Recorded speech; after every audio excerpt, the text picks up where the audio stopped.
Hello, everyone. This is the 226th episode of Soccer Nostalgia Talk Podcast.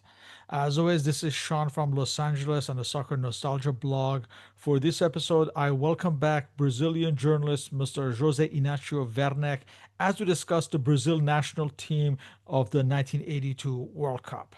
Mr. Werneck is a journalist, lawyer, interpreter, translator, writer, and a triathlete. Welcome back, José Inácio. Hello, Sean. How are you? Thank you. So let's go back in time. Last time we left off with the 1978 World Cup. So, what was the state of Brazilian football as we come to the year 1982? And what had been the important changes since the somewhat disappointing 1978 World Cup?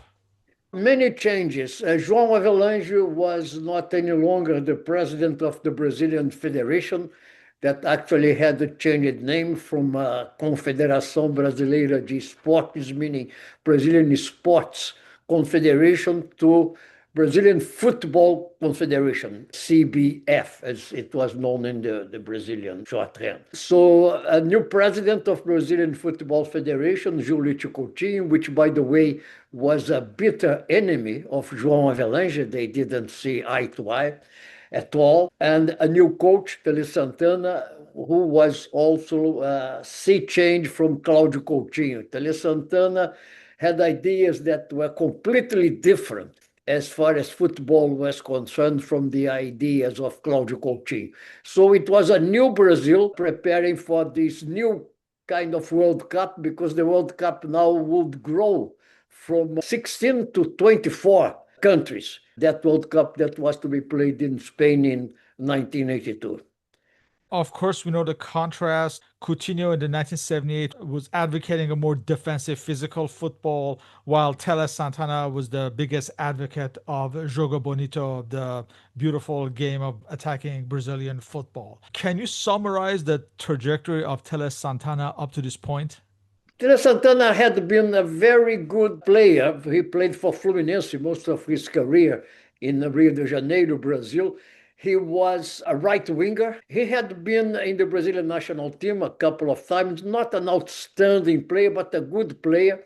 Then he had become a coach. And his idea was always what, attacking football. And one thing that he always didn't like at all was kind of rough football, rough game, fouls. I remember there was a notable episode in 1992 when he was coaching São Paulo, and São Paulo was going to face Barcelona at the World Club World The Cup, Intercontinental Cup, yes. which was called official Intercontinental Cup, to be played in Japan. And Barcelona was coached by Johan Cruyff.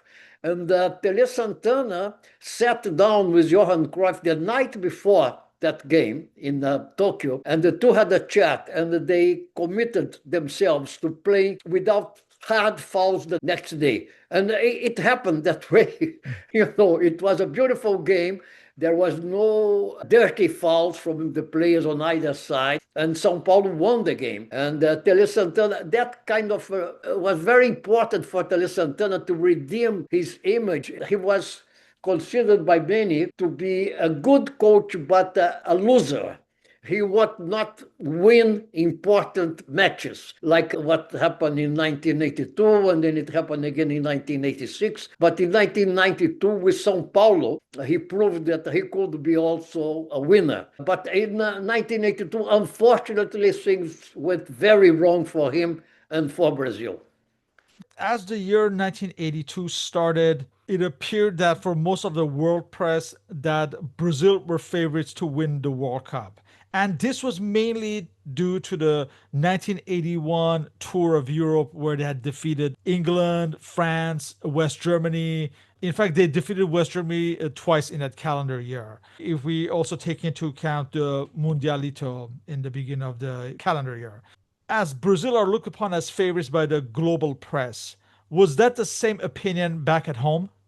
Yeah, the opinion at home was very favorable to Tele. It was very important that Brazil had played in the Mundialito in Montevideo. Brazil went to the final, lost to the hosts, Uruguay, then had that very successful tour of Europe, beating England, France, and West Germany. So people were very confident. But at the same time, things were happening that kind of, in the end, would have proved bad for Brazil, because Tele Santana always liked the center forward, Reinaldo, from Atlético Mineiro. Then Reinaldo got injured. He was not available anymore for Brazil. Then he also liked Careca from Guarani in São Paulo. Then at the beginning, when Brazil was already in Spain, Careca pulled the muscle and they had to call Roberto known as Bob Dynamite, Roberto Dinamite from Brazil. And in the end, Brazil played with Serginho. So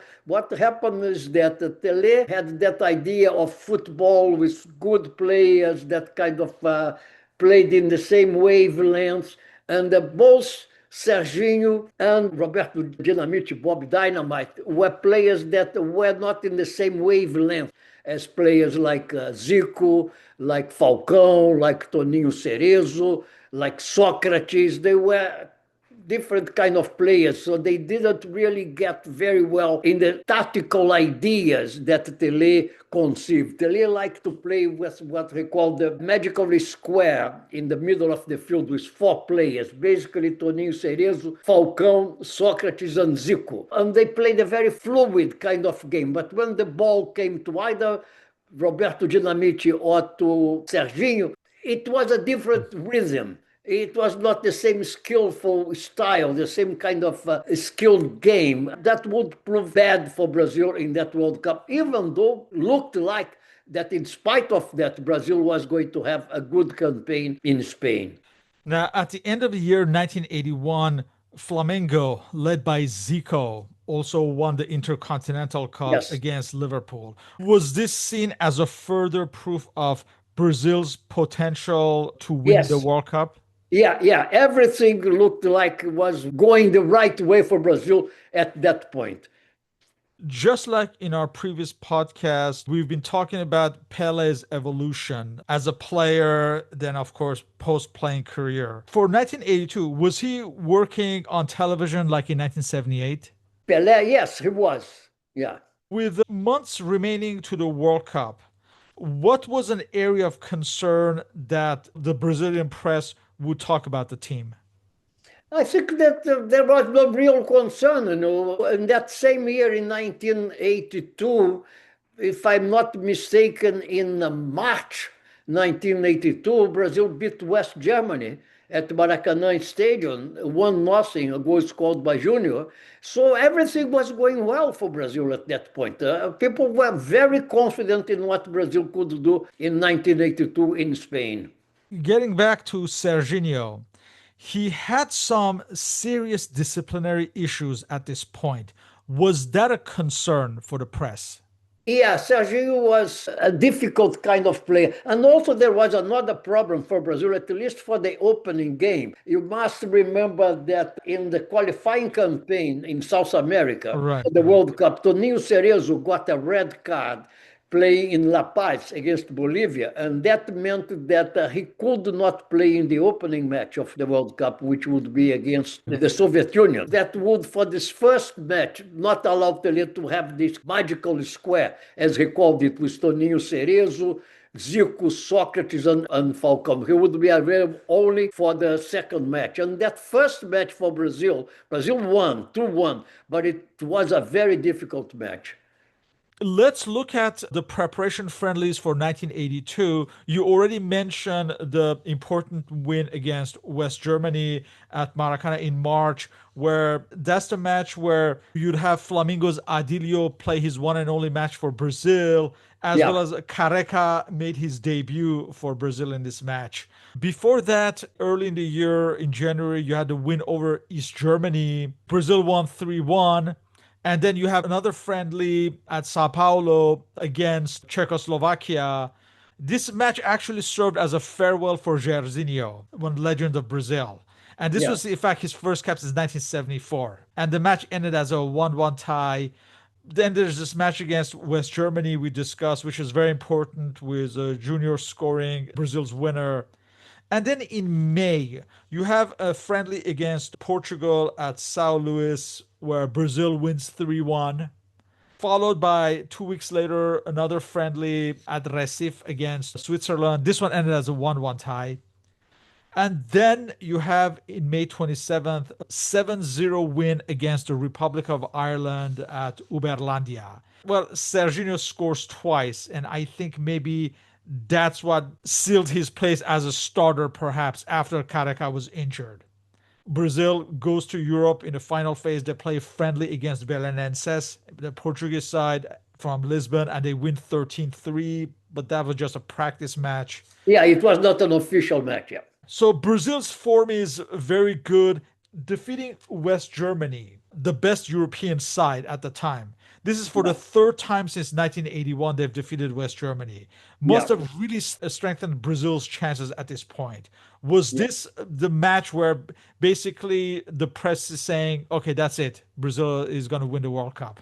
Yeah, no, yeah, I think that the fact that at that point, most matches between Brazil and West Germany, Brazil had won, and the fact that they had beat West Germany first in Germany and then again in Brazil at Maracanã, all that gave the team and gave Tele a lot of confidence, and that excess confidence would be fatal in the end. Because the 1982 World Cup was maybe one of the biggest, or maybe the biggest disappointment ever of Brazil in World Cup, because of the hope that people had, the kind of way people saw the team play, and then how things ended very badly in a totally unexpected way. But we'll talk about this later Yeah, on. and this can be said about neutral observers as well. That was their takeaway. And like we said earlier, the match against West Germany was Careca's debut for Brazil. This is not the finished article of Careca we remember from the 1986 World Cup. But even at that point, was it self-evident that he would become the great striker of the future? Yes, there were lots of people. I was one of them who really admired Careca. He played for a small team at the time, Guarani, in the state of São Paulo, but you could see that he really has all the qualities you want for a center forward, at least in the way that Tele saw football. He was a perfect fit for the team at that time because he was very quick, very intelligent, a totally different way of playing than Serginho, and also Roberto. Where were you in life at this point, and how did you witness this World Cup personally and professionally? Oh, well, that was a very interesting point in my career, because at that time I was very involved with my newspaper, having decided to organize a marathon in Rio de Janeiro. The first year was 1980, and the 1981 was the second year. I went to Europe in 1981 with the team. First, I went to the Mundialito in Uruguay. Then I went with the team to the European Tour. But by May 1982, I was very much involved with marathon, and I was organizing the marathon. So I didn't actually go to Spain. Funnily enough, I was in England at the time, having something to do with the organization of this marathon for Jornal do Brasil. I was doing contacts in England, and I watched the World Cup from England. And one of the things that I remember vividly, because I followed all the World Cup from England on the television, was the day Brazil played Italy, and Italy scored 1-0, and Brazil did 1-1 with soccer.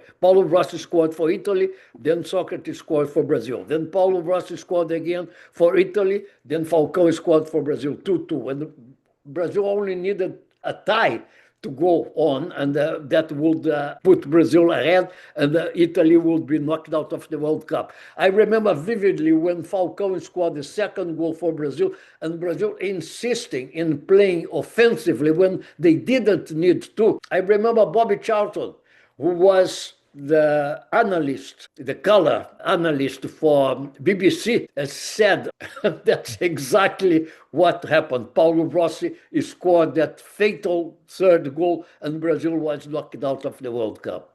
Yeah.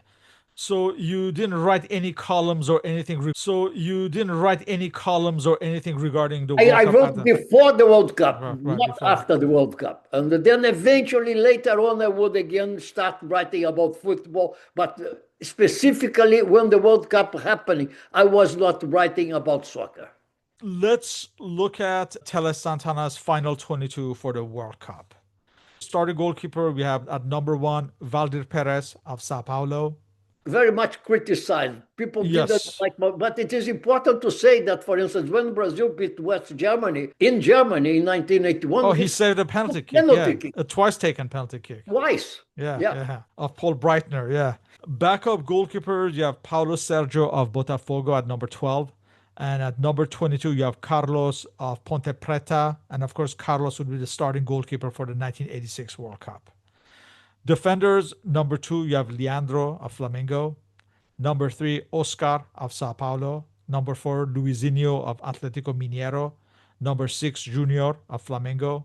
Number 13, Edevaldo. Number 14, Juninho of Ponte Preta. Number 16, Edinho of Fluminense. Number 17, Pedrinho of Palmeiras. For midfielders, at number 5, you have Toninho Cerezo of Atlético Mineiro. Number 7, Paulo Isidoro of Grêmio. Number 8, captain of the team, Socrates of Corinthians. Number 10, Zico of Flamengo. Number 15, Paulo Roberto Falcao of Roma in Italy. Number 18, Batista of Grêmio. And number 19, Renato of Sao Paulo. And this is not to be confused with Renato Gaucho. This is Carlos Renato Frederico of Sao Paulo. Yeah. And as strikers, you have at number 9, Serginho of Sao Paulo. Number 11, Eder of Atlético Mineiro. At number 20, the original choice was Careca of Guarani, but of course we mentioned he was injured after team selection, and he would be replaced at number 20 by Roberto Dinamite of Vasco da Gama, one of the heroes of the 1978 World Cup.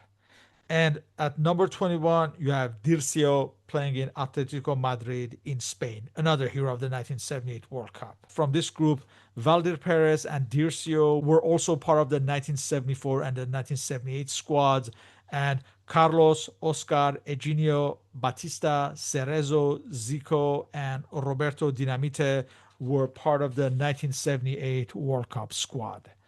How was the news that Careca would be missing out and replaced by Roberto Dinamite? How was that received at the time?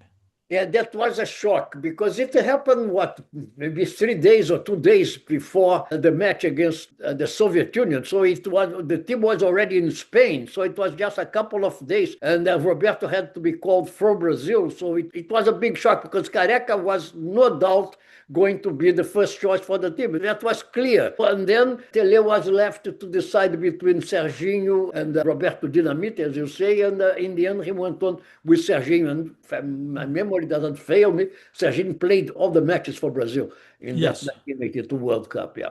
Famously, this must be said, in the game against Italy, he saved the goal that Zico was going to score. Yes, I remember that. Yeah. Not only he didn't score, but Zico was going to score, and Serginho got in the way. Yeah. That's a very famous sequence. Yeah. Yeah, and it kind of goes to show when you said he was not in the same wavelength with the in the same player. rhythm. He Yeah. definitely was not in the same rhythm. Now, were there other players that the press clamored for, or was this basically the standard setup of Santana and the team was doing well, so there was really no noteworthy omission? No, there was not. No, there was not. I think people were very, very happy with the team at that point. Over the years, I've read some conspiracy theories that Reinaldo was cut from the team for political reasons. Is there any truth to that? I don't think so. I think Ronaldo had different political opinions from the government at the time, which was a military dictatorship. He later on became a politician. But it was not because of that. Ronaldo really had very bad knee problems. As I said, I was with Brazil in 1981 when they went to Europe. And at that point, it was already obvious that it would be very difficult for Ronaldo to be fit to play in the World Cup. So let's get to the World Cup. In Spain in 1982, Brazil were in a group with the Soviet Union, Scotland, and New Zealand. And of course, Scotland had faced in the 1974 World Cup. The first match is on June 14th at Sevilla at Estadio Ramon Sanchez Pizjuan. For Brazil, we have the following lineup: Valdir Perez, Leandro, Oscar, Luizinho Jr., Zico, Falcao, Socrates, captain of the team. And as you mentioned, Cerezo suspended from this match. So in his place, you have Dirceu starting. And this would be his only match in this World Cup. And he'd be replaced by Paulo Isidoro in the 46th minute. And up front, you have Serginho and Eder. And this will be the standard lineup of Brazil, if only substituting Dirceu by Cerezo. Santana went consistent for this World Cup with his standard squad. And Dirceu, of course, he would not be getting any more caps until earning 2 more caps in 1986. At this point, the Soviet Union is a strong side. They had been on a 22-match unbeaten run at this point. And you have familiar faces like Rinat Dasaev in goal, Alexander Chivadze, Sergei Baltachai, Ramaz Shengelia, of course, Oleg Blokhin. So a very strong side. The Soviet Union takes the lead in the 34th minute when Andrei Bal shot from outside of the box, and Valdir Perez touched the ball, but he failed to hold on to it. And of course, much of the criticism of Valdir Perez that we hear from the World Cup is for an error like this. And it would be late in the match. Brazil would tie the match. We have with a beautiful shot from Socrates from outside of the box.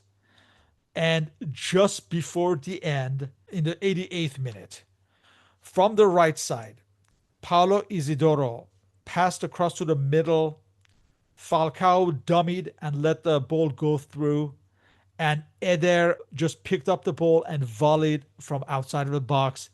One of my most favorite goals of this World Cup, because just of the understanding between the players, just the vision and the frame of mind of Falcao to allow the ball to pass through, knowing full well that a teammate was there, is one of my favorite memories of this Brazilian team. But it must be said, it was a difficult win, and perhaps a tie would have been a fairer result. It was not an easy win for Brazil. Yeah, it was a difficult match for Brazil. And actually, there were people who thought that the Soviet Union should have been given 2 penalty kicks. Oh, yeah, there's that one too. for Yeah. Brazil. Brazil should have got 1 penalty kick, but the Soviet Union should have got 2 penalty kicks. In the end, didn't happen, and the Brazil won the match. But it was very difficult, and as you said, Toninho Cerezo, which was a very important part of the tactical ideas that Tele Santana had in mind, could not play because he had a red card from the match in the qualifying South American games versus Bolivia. The next match would be against Scotland on June 18th at Sevilla, but this time at Estadio Benito Villamarin. And this is a Scotland. The familiar faces include Graham Souness, Gordon Strachan, Kenny Dalglish, Steve Archibald, John Wark, among others. This match, again, the opponents would take the lead. In the 18th minute, you have David Narey scoring with a shot from outside of the box. Scotland take the lead. Brazil's lineup for this match is the standard one. Valdir Perez, Leandro, Oscar, Luizinho Jr., Cerezo back in the squad, Falcao, Socrates, Zico, Serginho. He'd be replaced by Paulo Isidoro in the 82nd minute and Eder. Brazil would tie the match in the 33rd minute when Zico scored from a free kick. They would take the lead early in the second half. In the 46th minute, Junior's corner kick from the left side was headed in the near post by Oscar. In the 63rd minute, from the middle, Socrates passed to Serginho at the edge of the box. He passed to Eder on the left side, and he chipped over the Scottish goalkeeper. And finally, in the 87th minute, Falcao struck with a shot from outside of the box. His shot struck the post and then went in. Brazil won convincingly 4-1. Then the final match in the group was a formality against World Cup debutants New Zealand on June 23rd at Sevilla at Benito Villamarin. You have the standard lineup: Valdir Perez, Leandro, Oscar. He replaced by Edinho in the 74th minute. Luizinho, Junior, Cerezo, Falcao, Socrates, Zico, Serginho. He'd be replaced by Paulo Isidoro in the 67th minute and Eder. In the 28th minute, you have Leandro crossing from the right side and Zico scoring with an overhead kick. This is another one of the memorable goals of this World Cup. In the 31st minute, Zico scored his second goal when, again, Leandro's cross from the right was struck in by Zico. In the 64th minute, from the middle, Zico released Falcao on the right side, who then advanced to score. And in the 70th minute, Zico's cross from the left side was knocked in by Serginho. 3 matches, 3 wins. After this first round, I am certain that most of the world believed that Brazil were going to win. What was the mood back at home at this point? Yeah, there is an interesting point I think to be made because, as I said before, Tele Santana had been a right winger for Fluminense. Funnily enough, in this team, people were complaining that Brazil didn't have a right winger. There was no one playing in that position, an outside right. So there you had Eder, that was a typical left winger on the left side of the team. But on the right side, you didn't have a typical right winger. And people kept saying, oh, Brazil needs a right winger over there. But the idea was that either Zico or Socrates or Falcão or sometimes Paulo Isidoro, when Paulo Isidoro would play, would go to that position. Or then Leandro, who was the right fullback, would come forward to play in that position. Because that was, if a remark could be made about the only fault that people thought Brazil had at that time was that in the tactical design that Tele Santana wanted for Brazil, there was no typical right winger. But the team was playing well, and so next was going to play against Argentina and Italy, and people were full of confidence that the team was going to go ahead. And Argentina had been struggling despite the presence of Diego Maradona that lost their first match against Belgium, while Italy had only advanced due to goal difference after playing 3 ties in their group matches. Young, but now in 1982 has been very criticized by that point. Neither were playing well. It was interesting that Diego Maradona could have played for Argentina in 1978, but Cesar Luis Menotti thought he was too young. But now in 1982, he really was the global star of the game, player for Argentina. Whereas other players like Mario Kempes was not as good as they had been before. Passarella was not as good as he had been before. So Diego Maradona really was the big hope that Argentina had in this World Cup.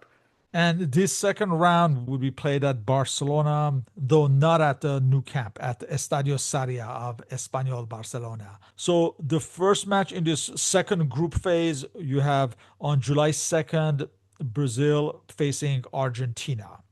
And of course, we remember the bruising encounter from 1978, where they just kicked and punched each other. Yeah. And let's remember, Argentina had not defeated Brazil since 1969 at this point. So for Brazil, we have the following lineup: Valdir Perez, Leandro. He'd be replaced by Edevaldo in the 82nd minute. And for Edevaldo, this was his 18th and final cap for Brazil. His first cap had been in 1980. Then you have Oscar, Luizinho, Junior, Falcao, Socrates, Zico. He'd be replaced by Batista in the 84th minute. Cerezo, Serginho, and Eder. And of course, for Argentina, we have the familiar faces, many of the 1978 World Cup champions, Filioli in goal, Passarella, Tarantini, Ardiles, of course, Maradona, the new star of the team, Bertoni, Kempes, a new star, Ramon Diaz. Brazil would take the lead in the 11th minute when Eder's powerful free kick, it hit the bar, it bounced down, and Zico and Serginho ran, and Zico was the first, and he knocked in the rebound. In the 66th minute, from the middle, Zico released Falcao on the right, who crossed and who advanced and scored Brazil's third goal. So Brazil is running rampant. Now, uh, after uh, after Zico is substituted by Batista, near the end of the game, Diego Maradona kicks him in the belly and Maradona is sent off. After that, a minute before the end, Tarantini intercepted a ball in the middle and passed to the substitute Ramon Diaz, who struck from outside of the box and scored Argentina's consolation goal. Brazil had won, and again at this point looked on odds-on favorites to win the World Cup. Yeah. And what is interesting to point out is that there had always been a bitter rivalry between Brazil and Argentina, as you know. The year before, in 1981, Brazil had beaten Argentina in the Mundialito in Uruguay. In this match in Barcelona, the Brazilians were very worried about what they considered to be dirty fouls by the Argentinians, especially players like Passarella. The Argentinians would provoke the Brazilians, would spit on them and things like that. So there was a lot of concern, not from the technical point of view, because they thought the Argentina team was not very good, but precisely because Argentina was not very good, the Brazilians feared very much what they used to call the dirty tricks of Argentina. And what happens is that Passarella fouled Zico, injured Zico, who was then replaced by Batista, and Batista, by its turn, was fouled by Maradona, which then Maradona was given a red card, and the Batista was injured. And in the next game, Batista was not available, and there was doubt whether Zico would be available to play. In the end, Zico played against Italy. But this happened at the very end of the game when Maradona fouled Batista, and this would prove to be important from the tactical point of view for the next game against Italy. I'll explain that later if possible. This next match against Italy, Italy had defeated Argentina, as had Brazil. Italy had defeated them 2-1. Yeah, that was important, Yeah. Sean, because of the goal difference. Because Italy had beaten Argentina only 2-1 and Brazil had beaten Argentina 3-1, Brazil had the advantage of goal difference. That's why Brazil only needed to draw against Italy. This is an Italy that would go on and win the World Cup. We all know that. And you have the oldest stars, Paolo Rossi, Dino Zoff, Claudio Gentile, more about him later, and Bruno Conti, Tardelli, Antonioni, all the familiar faces managed by the legendary Enzo Bierzot. This match was on July 5th at Barcelona at Estadio Sarria. For Brazil, we have the following lineup: Valdir Perez, Leandro, Oscar, Luizinho Jr., Cerezo, Falcao, Socrates, Zico, Serginho.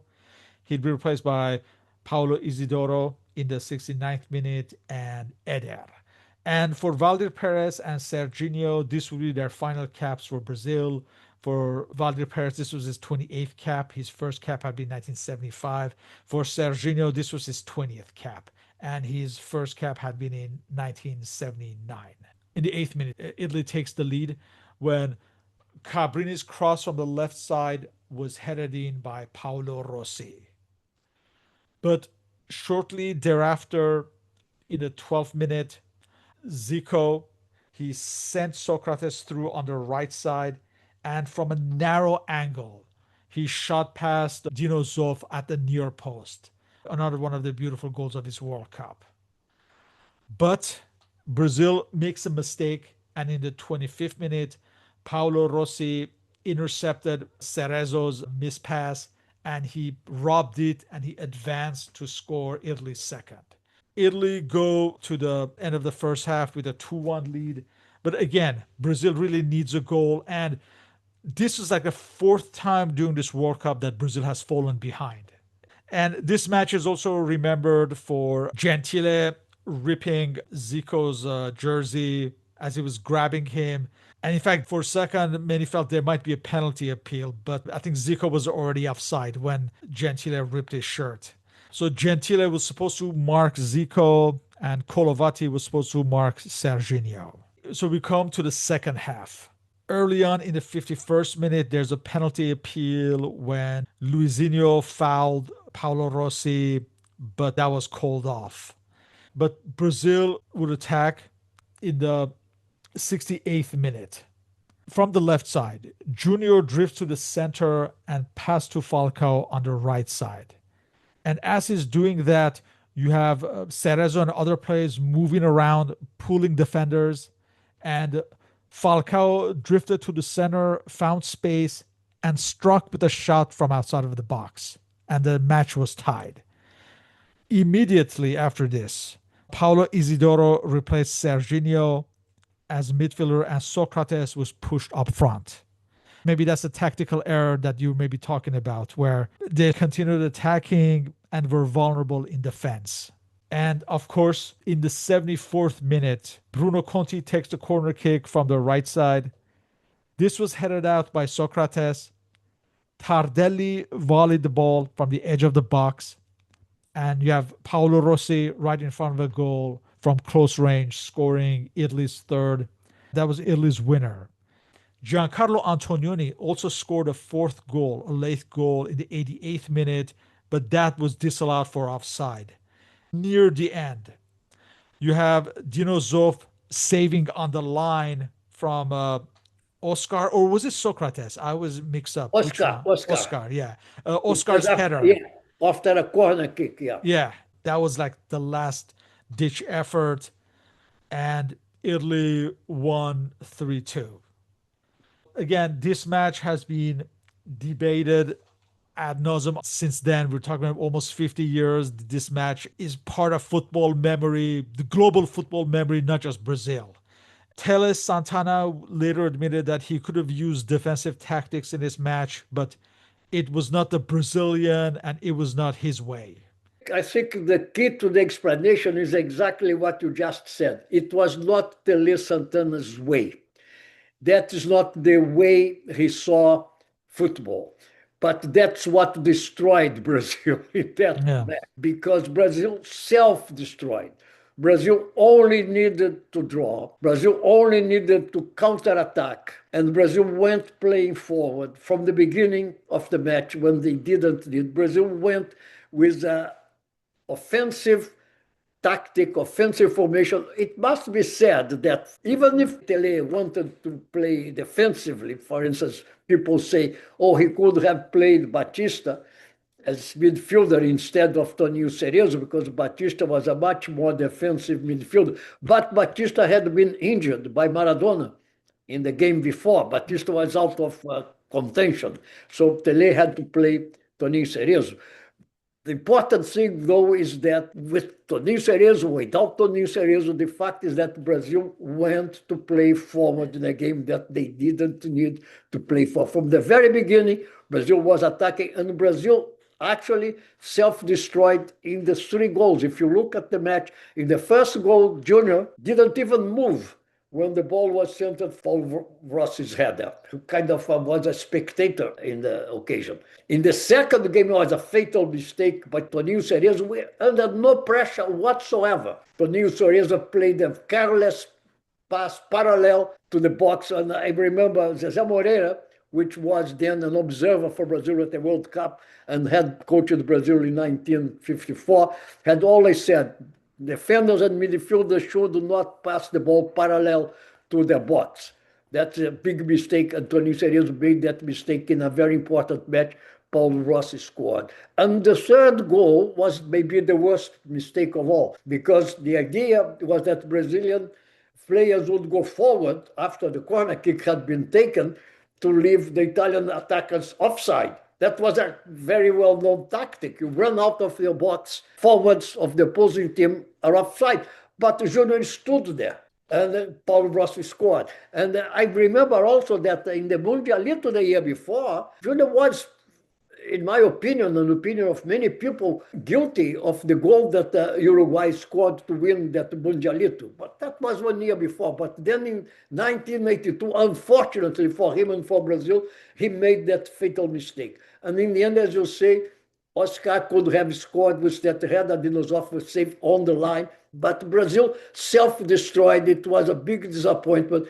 The tactics were wrong. And as I said, at that point, then people start to say, Tele Santana made a mistake. He never admitted it. He never said, no, I chose the wrong tactics. He said that Italy deserved to win the match. They were better prepared and all that. But then in 1992, finally, he would prove that, contrary to what many people said, he was not a loser. He could win important games, and he did, coaching São Paulo in that match against Barcelona in 1992 in Japan for the Intercontinental Cup. But in that World Cup, unfortunately, things didn't work out for him and didn't work out well for Brazil either. Can you discuss your emotions afterwards, the reaction back home that you witnessed personally, I guess after you returned from England, and how you covered this tragedy professionally? It was, as I said, maybe the biggest letdown for the Brazilian supporters. I remember I came back to Brazil the day after the last match when Italy won the World Cup. I came back to Brazil, and the disappointment was palpable. From the moment you arrived back at Galeão Airport in Rio de Janeiro, the Brazilian supporters at that time were known as the Pacheco supporter. I don't remember exactly why, but there was a lot of confidence in Brazil. And the people, until today, as you said, almost 50 years ago, until today, people decry that as maybe one of the biggest disappointments of Brazil. Not the fact that Brazil lost, but the way they lost, they lost a game that they could easily have won. It is important to say that Paulo Rossi was the executioner of Brazil, and Paulo Rossi almost didn't play that World Cup because he had been involved in a bribery scandal in Italy. The Totonera scandal, betting on football games. Unfortunately for Brazil, he went to the World Cup and he destroyed Brazil. And for me personally, I think I may have mentioned before, this World Cup is what turned me into a football fan. I was 9 years old. Of course, you say in Brazil, everyone was disappointed. Where I was, everyone was also disappointed for this loss. It just shows the passion that this team provided for the neutrals. They had become the neutrals' favorites for this World Cup. Yeah, many things happened that conspired against Brazil. The fact that Brazil lost Careca a few days before the start of the World. That was a very important reason why Brazil didn't do as well in that World Cup as they should have done. Had lost Reinaldo, then lost Careca a few days before the World Cup. Then we have to say Brazil insisted in playing the wrong tactics against it when they didn't need to. So Brazil, in the end, had only itself to blame, nobody else. Brazil cannot blame Abraham Klein, the referee, who, as you said, didn't give that penalty against Gentili on Zico. Brazil cannot complain against Paulo Rossi. Brazil cannot complain against anybody. Bearzot, the Italian coach, said Brazil was naive. And that is exactly what Brazil lost that World Cup, because Brazil was naive in the way they played. Now, of the players you have interviewed, what is the common thread as far as regret about this particular match? Well, I remember that, for instance, Falcão was even considering stopping playing football. He was so disappointed with that. They were shocked. I think there were some players who, among themselves, thought that Tele Santana made a tactical mistake, but he wouldn't admit that publicly. Speaking of Serginho, We have to put in context that he's actually a big cult hero at Sao Paulo. And of course, he has been the main scapegoat of this 1982 failure. Do you think it was justified? And how did he carry on with his career afterwards? No, I don't think that he can be blamed for Brazil losing the World Cup. He was not the ideal center forward that Brazil needed for that team. His style of play was totally different from the style of play of Careca. He was a kind of a piece that didn't fit together with the other pieces in the. You cannot blame him. It is true, Zico was going to score a goal and he got in the way. Zico didn't score a goal, but this is part of the game. Things like that happen. He cannot be basically, if I have to blame anybody, even though I was a good friend of his and I thought he was a wonderful person, a great coach, I would have to blame Tele Santana for insisting in play in a style of play that Brazil didn't need in that particular match against Italy. Of course, individual failures by the players, but this is something. If Brazil had not played tactically in the wrong way, those failures would not have happened. Brazil failed in the 3 goals scored by Italy, but that was as a consequence of the way Brazil was playing that game. And you know his personality, and I imagine to the end he had no regrets on the way his team played that day. He would never admit it, but deep down he must have regretted it. To a lesser extent, at least from what I noticed in the foreign press, Valdir Perez, the goalkeeper, was also made into a scapegoat. Now, was this justified, or was it mainly due to his error against the Soviet Union in the opening match? Yeah, I don't think you can blame Valdir Perez. In the match against Italy, it was not his fault at all. In none of the goals. Brazil was always known up until that point for a country that would produce wonderful players, especially midfield players and forwards, but not great goalkeepers. Only after that, Brazil started developing a new kind of goalkeepers with Tafarel and now with Alisson and Ederson. Brazil finally has come to the point where Brazil goalkeepers are respected. But you remember that in 1970, when Brazil won the World Cup, Felix, as Brazilians pronounce it, or Felix, as the English people pronounce it, was considered a very bad goalkeeper. And Valdir Perez was also not considered a very good goalkeeper. Carlos, in 1986, was not considered a very good goalkeeper. Barbosa was a big failure in the defeat when Brazil lost to Uruguay in the 1950 final at Maracanã. So it was kind of accepted that Brazil would not have great goalkeepers at that time. But you cannot blame Valdir Perez. Were Serginho and Valdir Perez in Brazilian stadiums afterwards? Were they ever criticized or booed for any reason because of this? No. They were criticized, but not specifically, not very heavily. There was never a kind of a spirit of revenge against them. Right. Why do you think this team is immortalized despite not winning and is often referenced with the 1954 Hungary and the 1974 Dutch team as the best team to never win a World Cup? Exactly. This despite the fact that they didn't even reach the final like these other 2 teams. Yeah. Brazil didn't even, this is a very important point. Brazil didn't even reach the final, but the expectation was that they would, and I'm certain if they had beaten Italy, they would go on maybe to win the World Cup. But they didn't beat Italy. That was the most important thing. I imagine Brazilians, well, not only Brazilians, I would say football fans of the world of a certain age will never forget this team. Is this team still referenced and how is it viewed by the younger generations? This team is viewed, well, by the younger generation, they don't really know much about it. They don't really remember things that they didn't watch. But I would say that this team would be considered at the same level as the team that won the World Cup in 1958 and the team that won the World Cup in 1970. This team would be considered one of the 3 best teams ever that Brazil produced. But the other teams won and this team lost. Is Santana and the concept of Jogo Bonito forever linked to this idea of a beautiful game that perhaps can't be replicated these days? No, I think football has changed a lot.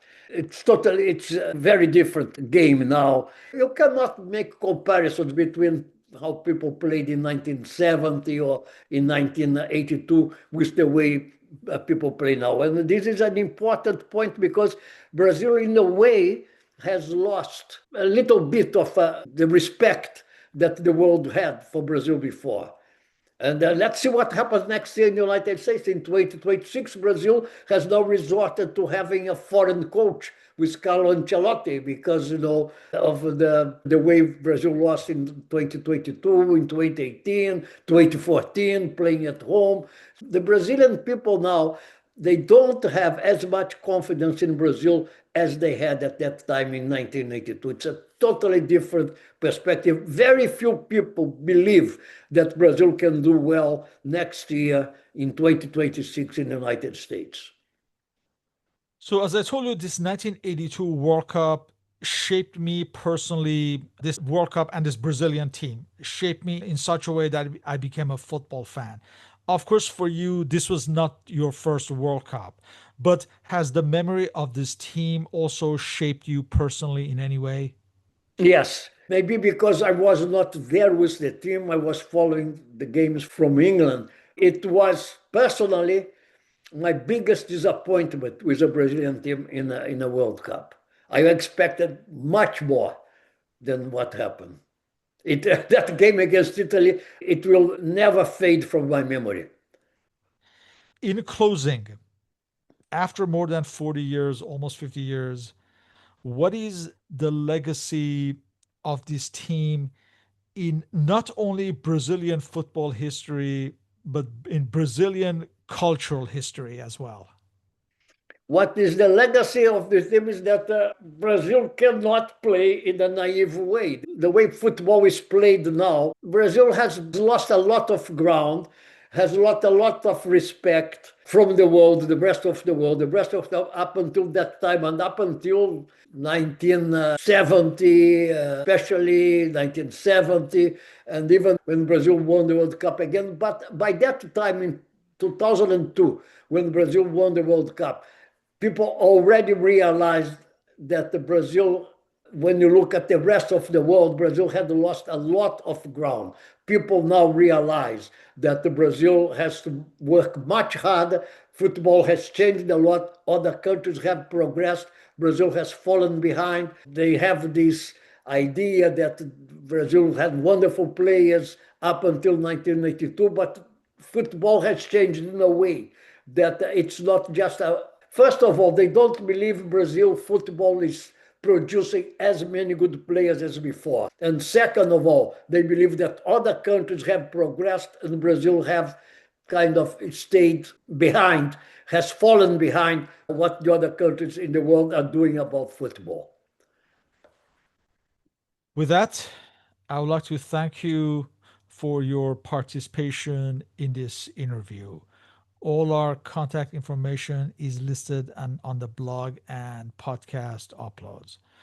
So, Jose Inácio, thank you once again and hope to You're welcome, Shep. continue these discussions on Brazil football history. Thank you. Thank you.